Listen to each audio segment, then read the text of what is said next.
खुलुमबाय लोगोफोर, नोंथांमोनखौ फिन खनसेबाव आंनि चेनेलाव बरायहरनाय थाबाय। दिनै आं नोंथांमोननो मोननैसो गोदान आपडेट लानानै फैलायबाय लोगोफोर। अन्नानै नोंथांमोना भिडिअखौ जोबजासिम नायलां आरो सोरबाफोर चेनेलाव गोदानै फैदोंब्ला अन्नानै आंनि चेनेलखौ दासिमबो जुदि साबस्क्राइब खालामाखैब्ला साबस्क्राइब खालामनानै हो, लोगोसे लाइक आरो शेयारबो खालामनानै होदो लोगोफोर। दिनैनि आपडेटआनो जादों जाय बिथांमोना प्रधान मन्त्रि आवास योजनानि न' मोननो हायाखैमोन लोगोफोर सिगाङाव, बे न' मोननो हायिफ्रा नैबे 2026 मायथाइनिफ्राय नोंथांमोना न'खौ मोननो हासिगोन लोगोफोर। बेनि जिअ टेकिं जि सार्भे, बे सार्भेया मानि जोबनानै थांबाय आरो लोगोफोर। नोंथांमोनाबो जुदि सार्भे खालामजाबायबा बे PMAYG नि न'खौ नोंथांमोना मोननो हागासिनो दं दे लोगोफोर, मोननो थांगासिनो दङ। बेवहाय नोंथांमोना मा इलिजिबिलिटि जानो नांगोन आरो बे PMAYG न'खौ मोननो थाखाय नोंथांमोननो मानि गोनांथि दं बेखौ आं नोंथांमोननो फोरमायलांगोन आरो लोगोफोर।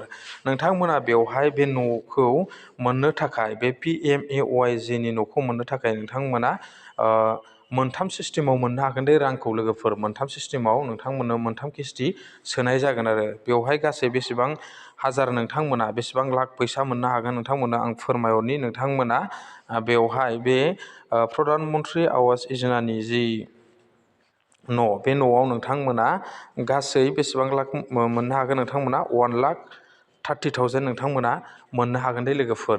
बेनिफ्राय नोंथांमोना बेवहाय जब कार्डनि एक्सट्रा मोनदेरगोन दे लोगोफोर।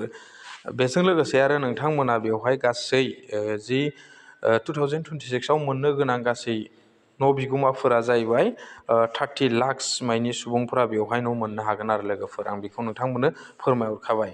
दानिया नोंथांमोना बेवहाय बे न'खौ मोननो थाखाय मा क्राइटेरियानि गोनांथि आरो नोंथांमोना मा डकुमेन्ट्स नांगोन बेखौ आं नोंथांमोननो फोरमायहरनि आरो लोगोफोर।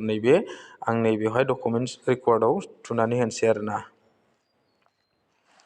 बेवहाय नोंथांमोना मा नांथारगोननो, नोंथांनि जि आधार कार्ड, बे आधार कार्डआ अलरेडि मा जानो नांगोननो, टिभिटि लिंक जानाय नांगोन आरो नोंथांनि आधार कार्डआ बेंकजों लिंक थाथारनाय जानो नांगोन आरो लोगोफोर। बेनि उनाव नोंथांनो मा नांगोननो, जब कार्ड नांथारगोन दे लोगोफोर।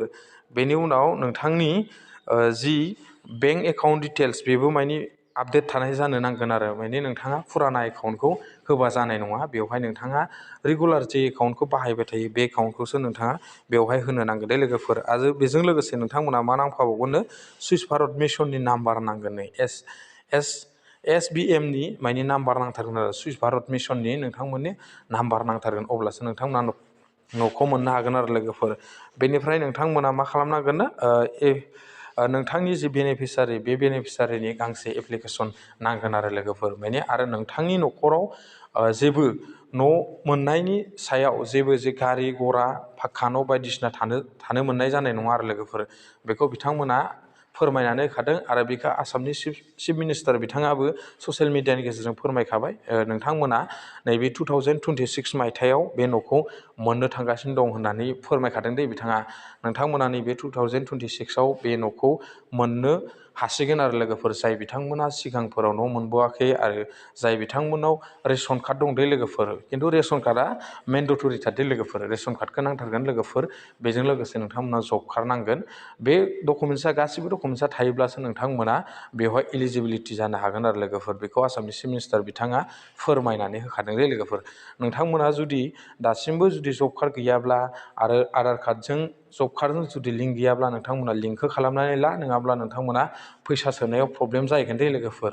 नोंथांमोना किस्तिखौ मोननो थान जाहैगोन आरो लोगोफोर। आं बेखिनिखौ नोंथांमोननो फोरमायखाबाय। नोंथांमोना जुदि जब कार्डजों आधार कार्डजों लिंक गैयाबा लिंक खालामनानै ला, आरो रेसन कार्डआव प्रब्लेम दंबाबो नोंथांमोना बे प्रब्लेमखौ सल्भ खालामनानै लाखा आरो लोगोफोर। आं बेखिनिखौ नोंथांमोनखौ फोरमायहरखाबाय दे। गासै 30 लाख बेनिफिसारिफोरा मा मोननो हागोननो, न'खौ नैबे 2026 मायथाइयाव मोननो हासिगोन लोगोफोर। दा एसेनोसै लोगोफोर दिनैनि आपडेटआ। गोजोन्थों, थेंक इउ। नेक्स्ट भिडिअआव बेबायदिनो लोगो मोनगोन। बाय बाय, थेंक इउ।